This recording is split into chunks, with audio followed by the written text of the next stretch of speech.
వడ్డీ వ్యాపారుల ఆగడాలు రోజురోజుకు మితిపోరుతున్నాయి. నిజామాబాద్ జిల్లాలో వడ్డీ వ్యాపారులపై పోలీసులు తనిఖీలు నిర్వహిస్తున్నారు. మొత్తంగా నిజామాబాద్ జిల్లాలోని ఆర్మూర్, బోధన్, నిజామాబాద్ డివిజన్లలో పూర్తిగా మూడు విభాగాలుగా పోలీసులు ఏకకాలంలో దాడులు చేపట్టారు. మొత్తంగా జిల్లాలో 67 లక్షల నగదు దొరికినట్లు పోలీసులు వెల్లడించారు. 1435 నోటరీ బాండ్లు, అదేవిధంగా దాంతోపాటు 3 వాహనాలు, 54 ప్రామిద్దాన్ కాంతకి సంబంధించి ఏవైతే నోట్స్ కూడా, ఫైనాన్స్ నోట్స్ కూడా లభించినట్లు పోలీసులు చెప్తున్న పరిస్థితి ఉంది. మొత్తంగా ఉమ్మడి నిజామాబాద్ జిల్లా వ్యాప్తంగా చూసుకుంటే వడ్డీ వ్యాపారుల ఆగడాలు రోజురోజుకు పెరిగిపోతున్న నేపథ్యంలో చాలామంది వడ్డీ వ్యాపారులను ఆశ్రయించి అప్పుల పాలవుతున్న పరిస్థితి. మరోవైపు వడ్డీ వ్యాపారులే బెట్టింగ్ను ప్రోత్సహిస్తున్నారనే కోణంలో నిజామాబాద్ జిల్లా పోలీసులు పూర్తి స్థాయిలో తనిఖీలు నిర్వహిస్తున్న పరిస్థితి. నిజామాబాద్ సిపి సాయి చైతన్య ఆధ్వర్యంలో పూర్తిగా పోలీసులు దాడులు నిర్వహిస్తున్నారు. అయితే ఈ దాడులకు సంబంధించి సామాన్య ప్రజలు ఏమంటున్నారో, ఆ వడ్డీ వ్యాపారుల పరిస్థితి ఎలా ఉందనే అంశానికి సంబంధించి ప్రజా సంఘాల నేతలు ఉన్నారు. వారిని చెప్పండి. ముఖ్యంగా వడ్డీ వ్యాపారుల ఆగడాలు రోజురోజుకు పెరిగిపోతున్నాయి. వడ్డీ వ్యాపారుల వల్ల చాలామంది ఆత్మహత్యలు చేసుకున్న పరిస్థితి. ఓవైపు బెట్టింగ్కు డబ్బులు ఇస్తున్న క్రమంలో బెట్టింగ్ ఆడుతూ ప్రాణాలు కోల్పోయిన పరిస్థితి. చెప్పండి మీరేమంటారు? వడ్డీ వ్యాపారులకు సంబంధించినటువంటి ఏదైతే పోలీస్ శాఖ చేస్తున్నటువంటి దాడులు అవి న్యాయం అని చెప్పేసి మేము అభిప్రాయపడతా ఉన్నాం. వడ్డీ వ్యాపారులు అంటే దీంట్లో కూడా 2 రకాలవి ఉన్నట్టుగా మాకు స్పష్టంగా తెలుస్తూ ఉన్నది. ఒకటేదంటే ఫైనాన్స్ అని చెప్పేసి ఒక లైసెన్స్ తీసుకొని ఒక కోకానో లేకుంటే ఒక షట్టర్ పెట్టుకున్నటువంటి వడ్డీ వ్యాపారులు ఒకటి రకంగా ఉంటే, వీళ్ళు చేసేటటువంటి ఏంటంటే ఆటో ఫైనాన్స్ పేరుతోటి వాళ్ళకు ఉన్నటువంటి వాహనాలు కానీ లేకుంటే ఏదైనా ఆస్తులు రిజిస్ట్రేషన్ చేసుకొని వాళ్ళు వడ్డించేటటువంటి పద్ధతి ఒక రకంగా ఉంది. కానీ అది కాదు అన్నట్టుగా ఈరోజు బెట్టింగ్ల పేరుతోటి ఎవరైతే యువతను ఆకర్షించుకొని మీకు ఏదైతే 1-2 సార్లు వాళ్ళు ఏదో గెలుపొందేటట్టుగా చూపించి, వాళ్ళు గెలుపొందిన తర్వాత దానికి అలవాటు పడేటట్టుగా వాళ్ళని మార్చుకొని 5 రూపాయల నుంచి 10 రూపాయల దాకా వడ్డీ వసూలు చేసేటటువంటి పరిస్థితి ఈ మధ్యకాలంలో నిజామాబాద్ జిల్లాలో ఎక్కువైనట్టుగా మనకు స్పష్టంగా కనబడతా ఉన్నది. దీనికి సంబంధించి కూడా యువత ఆత్మహత్యలు కూడా ఇంట్లో చెప్పలేని పరిస్థితి.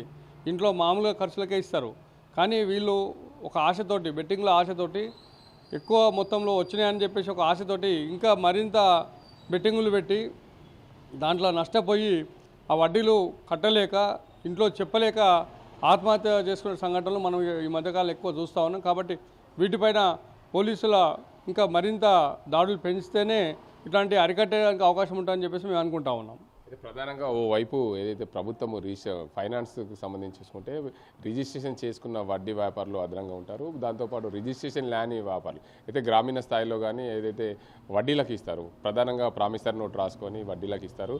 మరికొంతమంది అయితే ఏకంగా తన ఆస్తులని తనఖా పెట్టుకొని రిజిస్ట్రేషన్ చేయించుకొని వడ్డీకి ఇచ్చి 5 రూపాయలు 10 రూపాయలు వడ్డీలు చేస్తున్న పరిస్థితి. అలాంటి వారిపైన కూడా పోలీసులు దాడులు చేస్తున్న పరిస్థితి నెలకొంది. అయితే ఎక్కడ కూడా రిజిస్ట్రేషన్ ఉండదు, కానీ వాళ్ళు వడ్డీకి ఇస్తారు. వారి పరిస్థితి చూస్తే అలాంటి వారిని ఏం చేయాలి?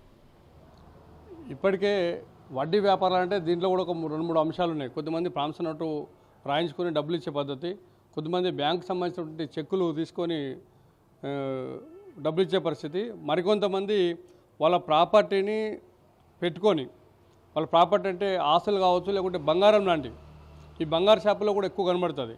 ఒక తులము బంగారము మనము వాళ్ళ దగ్గర తాకడా పెడితే, వస్తువు ఉన్నటువంటి బంగారం అది కూడా తాకడా పెడితే వాళ్ళకు 40,000 50,000 ఇచ్చి ఒక 3 నెలలు మాత్రం టైం ఇస్తారు. 3 నెలల తర్వాత వాళ్ళు వెళ్ళి డబ్బులు కడదామంటే కూడా ఒక నెల అటు ఇటు దాటిన తర్వాత పోయి డబ్బులు కడదామంటే కూడా మీ బంగారాన్ని మేము కరగొట్టేసామని చెప్పేసి బంగారం ఇచ్చే పరిస్థితి లేదు, వాళ్ళు డబ్బులు ఇచ్చినా కట్టుకునేటటువంటి పరిస్థితి లేదు. ఈ విధంగా కూడా ఒక మోసపూర్వకంగా జరుగుతూ ఉన్నది. దీంతోపాటు రిజిస్ట్రేషన్ సంబంధించి వాళ్ళకి సంబంధించిన ఆస్తులు వీళ్ళ దగ్గర పెట్టుకుంటున్నారు. పెట్టుకునేటప్పుడు ఏం చేస్తా ఉన్నారు, రిజిస్ట్రేషన్ ఆఫీస్ పోయి ఒక కొత్తగా వచ్చినటువంటి పద్ధతి గల రిజిస్ట్రేషన్ ఆఫీస్లో ఉంది, ఒక సమయం వరకు కడతాడు, ఆ సమయంలో కట్టకపోతే కనుక ఆటోమేటిక్గా ఎవరైతే ఫైనాన్స్ ఇచ్చినటువంటి వ్యక్తి ఉన్నాడో ఆ ఫైనాన్స్ ఇచ్చిన వ్యక్తికి ఆటోమేటిక్గా మార్పు జరిగేటట్టుగా దాంట్లో కొత్త రూల్ తీసుకొచ్చింది ప్రభుత్వము. దీనివల్ల కూడా ఈ వడ్డీ వ్యాపారులు దీనిపైన ఎక్కువ లాభ పొందుతారని చెప్పేసి మేము అనుకుంటా ఉన్నాం. కానీ ఏదైనా కానీ ఇలా ఒక 10,000 నుంచి 1,00,000 నుంచి ఇంకెక్కువ డబ్బులు తీసుకున్నా కానీ రిజిస్ట్రేషన్ ఆఫీస్ ద్వారా రిజిస్టర్ అయితేనే అటు గవర్నమెంట్ సంబంధించి ట్యాక్స్ వస్తుంది. అదేవిధంగా ఎవరైతే డబ్బులు తీసుకున్నారో ఆయనకు చట్ట ప్రకారం కొన్ని హక్కులు కూడా ఉంటాయి. కాబట్టి ఆయన ఆత్మహత్య చేసుకునే అవసరం ఉండదు. ఖచ్చితంగా ఆయన ప్రాపర్టీ బంగారం కానీ లేకుంటే ఇతర ఆస్తులు కానీ ఇవన్నీ కూడా ప్రాపర్టీ పోకుండా చట్ట ప్రకారం వచ్చేందుకు అవకాశం ఉంటుంది. కాబట్టి ఓపిక చేసుకునైనా కానీ రిజిస్ట్రేషన్ ఆఫీస్ ద్వారానే అప్పులు ఇవ్వడం కానీ అప్పులు తీసుకోవడం కానీ ఉంటే బాగుంటుందని కోరుకుంటా ఉన్నాను. అంటే ముఖ్యంగా ఎప్పుడైతే వడ్డీ వ్యాపారులపై పోలీసులు దాడులు చేస్తున్నారు దీనిపైన ఏమనుకోవచ్చు? వడ్డీ వ్యాపారులపైన దాడులు చేస్తున్నదైతే వాస్తవంగా మంచిదే. ఎందుకంటే ఇలా గతంలో ఒక ₹2 అన్నటువంటి వడ్డీ ఇలా ₹10, ₹20 కూడా ఇలా వడ్డీ పెరుగుతూ ఉన్నది. దీంట్లో వడ్డీకి ఇచ్చే దాంట్లో కూడా ఎక్కువ మంది ప్రభుత్వ ఉద్యోగులు ఉన్నట్టుగా మనకు స్పష్టంగా కనబడుతూ ఉన్నది. కాబట్టి రిజిస్ట్రేషన్ ద్వారా చేసుకుంటేనే అది ఎవరు వడ్డీ వ్యాపారం చేస్తూ ఉన్నారు, దీనివల్ల తీసుకున్నటువంటి వ్యక్తి కూడా ఒక మంచి పనికి ఉపయోగించుకోవడానికి అవకాశం ఉంటుంది, ఒక భయం అనేది ఉంటుంది. కాబట్టి పోలీసులు చేస్తున్నది న్యాయమైనటువంటిదే. ఇప్పటికే ఏదైతే వాళ్ళు చేసినటువంటి తనిఖీల వల్ల బయటపడతా ఉన్నాయో ఇప్పటికే ఒక్కరోజు 2 రోజుల్లోనే దాదాపు 67 లక్షలు బయటపడ్డట్టు కనబడుతూ ఉన్నది. ఇది నగదు రూపం చెప్తా ఉన్నారు. కానీ వాళ్ళ దగ్గర ఉన్నటువంటి ప్రామిసరీ నోటు ద్వారా కానీ ఇతర ఆస్తుల ద్వారా ఉన్నటువంటిది ఎన్నున్నాయని కూడా ప్రభుత్వము పోలీస్ శాఖ బయటపెట్టాలా. బయటపెట్టి ఇట్లాంటి వ్యాపారాలు చేసినటువంటి వారిపైన కఠినమైనటువంటి చర్యలు తీసుకుంటేనే భవిష్యత్ కాలంలో ఇప్పటికే ఎవరైతే బెట్టింగ్లతోటి నాశనం చేస్తూ ఉన్నారో యువతని వీళ్ళందరూ కూడా భయపడడానికి అవకాశం ఉంటుంది. కాబట్టి ఇట్లాంటి దాడులు మరిన్ని చేసి వడ్డీ వ్యాపారాలు లేకుండా చూడాలని చెప్పేసి కోరుకుంటా ఉన్నాను. మొత్తానికి చూసుకోవచ్చు ఏదైతే పోలీస్ శాఖ నిర్వహిస్తుందో వడ్డీ వ్యాపారులపైన దాడులు మరిన్ని చేయాలి. ఇప్పటికే ఒక రోజులోనే మొత్తంగా 67 లక్షల రూపాయల నగదు దొరికింది. దాంతోపాటు మరిన్ని బాండ్ పేపర్లు ప్రామిసరీ నోట్లు దొరికాయి. అదనంగా అవి వేల కోట్ల వరకు ఆస్తులు ఉంటాయి. ఏదైతే ₹5, ₹10, ₹20కు వడ్డీకి ఇచ్చి అధికంగా డబ్బులు వసూలు చేస్తున్న వారిపైన కఠిన చర్యలు తీసుకోవాలి. అదేవిధంగా ఎక్కడ కూడా ఫైనాన్స్ పేరిట రిజిస్ట్రేషన్ లేని వడ్డీ వ్యాపారులపైన కఠిన చర్యలు తీసుకుంటే తప్ప ఏదైతే అక్రమంగానికి సంబంధించి ఏదైతే చూసుకుంటే ఇటీవల కాలంలో బెట్టింగ్కు చాలామంది పాల్పడుతూ ప్రాణాలు కోల్పోయారు. వడ్డీ వ్యాపారులు సులువుగా వడ్డీకి ఇవ్వడం వారి ప్రాణాలు తీస్తున్న పరిస్థితి నెలకొంది. ఈ వడ్డీ వ్యాపారుల వల్లనే చాలామంది బెట్టింగ్లు పాల్పడుతున్నట్లు పోలీస్ శాఖకు సంబంధించి నివేదికలు వెళ్ళి రావడంతో దానికి అంతకు సంబంధించి పోలీస్ శాఖ పూర్తిగా నిజామాబాద్ జిల్లాలో వడ్డీ వ్యాపారులపై కొరడా జుల్పించేందుకు సిద్ధమైంది. మరిన్ని రోజులు మరింత లోతుగా తనిఖీలు చేసి వడ్డీ వ్యాపారులపైన కఠిన చర్యలు తీసుకునే దిశగా పోలీస్ శాఖ మరిన్ని నిర్ణయాలు తీసుకుంటే బాగుంటుంది. సామాన్య ప్రజలకు వెసులుబాటు ఉండే విధంగా ఉంటే బాగుంటుందని చెప్పి ప్రజలు చెప్తున్న పరిస్థితి. వడ్డీ వ్యాపారుల ఆగడాలకు చెక్ పెట్టేందుకు సిద్ధమైంది నిజామాబాద్ పోలీస్ శాఖ. నిజామాబాద్ పోలీస్ కమిషనర్ సాయి చైతన్య ఆధ్వర్యంలో ఆర్మూర్, బోధన్, నిజామాబాద్ డివిజన్లో మెరుపు దాడులు నిర్వహిస్తున్నారు.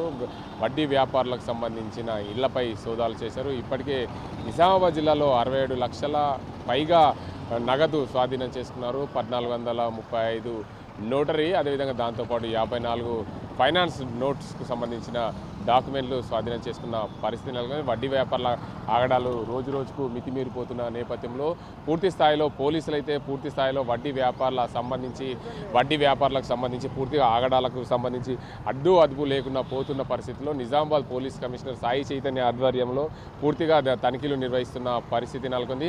నిజామాబాద్ అదేవిధంగా ఆర్మూర్, బోధన్ డివిజన్లలో పూర్తి స్థాయిలో దాడులు నిర్వహించారు. ఆ దాడుల్లో ఇప్పటికే పోలీసులు 67 లక్షలకు పైగా నగదును స్వాధీనం చేసుకున్నారు. 3 బృందాలుగా ఏర్పడి పూర్తి స్థాయిలో దానికి అంతటికి సంబంధించి దాడులు నిర్వహించిన పరిస్థితి నెలకొంది. ఎక్కడైనా సరే అదనంగా వడ్డీ ఏదైతే ఇటీవల కాలంలో బెట్టింగ్కు పాల్పడి అనేక మంది మృతి చెందిన ఘటనల్లో పోలీసులు పూర్తి తీగలాగితే డొంక కదిలినట్లు పూర్తిగా వడ్డీ వ్యాపారులు అదనంగా బెట్టింగ్ నిర్వహిస్తున్న నేపథ్యంలో వారిపైన చర్యలు తీసుకునేందుకు పోలీస్ శాఖ పూర్తిగా అప్రమత్తమైంది. ఉమ్మడి నిజామాబాద్ జిల్లాలో ఇటీవల కాలంలో చాలామంది బెట్టింగ్కు పాల్పడి మృతి చెందిన ఘటనలో పోలీసులు చాకచక్యంగా దీనికి అంతటికి సంబంధించి నిజామాబాద్ పోలీస్ కమిషనరేట్ ఆధ్వర్యంలో ఆర్మూర్, బోధన్ అదేవిధంగా నిజామాబాద్ డివిజన్ పరిధిలో పూర్తి స్థాయిలో ఏకకాలంలో మెరుపు దాడులు నిర్వహించి ఆ వడ్డీ వ్యాపారులు ₹2, ₹5, ₹10, ₹20కు వడ్డీలు ఎవరైతే ఇస్తున్నారో రిజిస్ట్రేషన్లు లేకుండా వడ్డీలకు ఇస్తున్న వారిపైన కఠిన చర్యలు తీసుకునేందుకు సిద్ధమయ్యారు. దీనికి అంతటికి సంబంధించి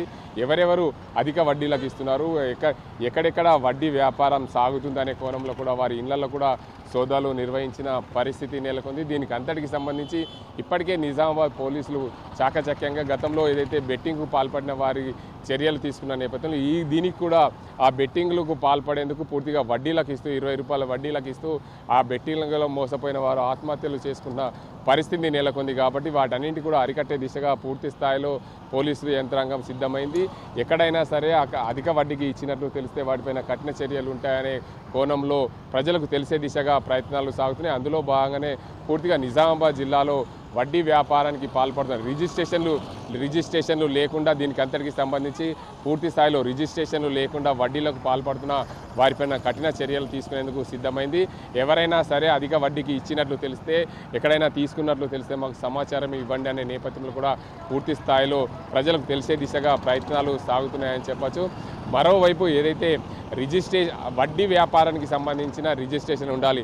రిజిస్ట్రేషన్ ఉన్నప్పటికీ కూడా అధిక వడ్డీకి ఇచ్చినట్లు తెలిస్తే కఠిన చర్యలు ఉంటాయి. ముఖ్యంగా ఎవరైనా సరే తన ఆస్తులు తాకట్టు పెట్టుకొని వడ్డీకి తీసుకుంటారు. కానీ ఆ ఆస్తులు తాకట్టు పెట్టుకున్న క్రమంలో కూడా 20 రూపాయల వడ్డీలు వసూలు చేస్తున్నట్లు తెలుస్తుంది. దానికి అంతటి సంబంధించి నిజామాబాద్ పోలీస్ శాఖ పూర్తిగా ఆ డాక్యుమెంట్లు కూడా స్వాధీనం చేసుకున్న పరిస్థితి నెలకొంది. దాంతోపాటు అధిక వడ్డీకి ఇచ్చిన వారిపైన కఠిన చర్యలు తీసుకునేందుకు వారి ఇళ్లపైన కూడా మెరుపు దాడుల నుంచి 3 వాహనాలు, 51 సెల్ ఫోన్లు, అయితే 54 నోటరీ డాక్యుమెంట్లతో పాటు అయితే 1435 నోటరీలు కూడా స్వాధీనం చేసుకున్నారు. 67 లక్షలకు పైగా 67,41,666 రూపాయల నగదును కూడా స్వాధీనం చేసుకున్న పరిస్థితి నెలకొంది. ఎక్కడైనా సరే ఎవరైనా సరే అధిక వడ్డీకి తీసుకోవద్దు. అధిక వడ్డీకి తీసుకుంటే అనవసరంగా ఇబ్బందులు పడతారో, అధిక వడ్డీకి ఇచ్చిన వారిపైన కఠిన చర్యలు ఉంటాయని చెప్పే దిశగా నిజామాబాద్ పోలీస్ శాఖ హెచ్చరిస్తుంది. అందులో భాగంగానే నిజామాబాద్ పోలీస్ కమిషనర్ సాయి చైతన్య ఆధ్వర్యంలో మెరుపు దాడులు నిర్వహిస్తున్నారు.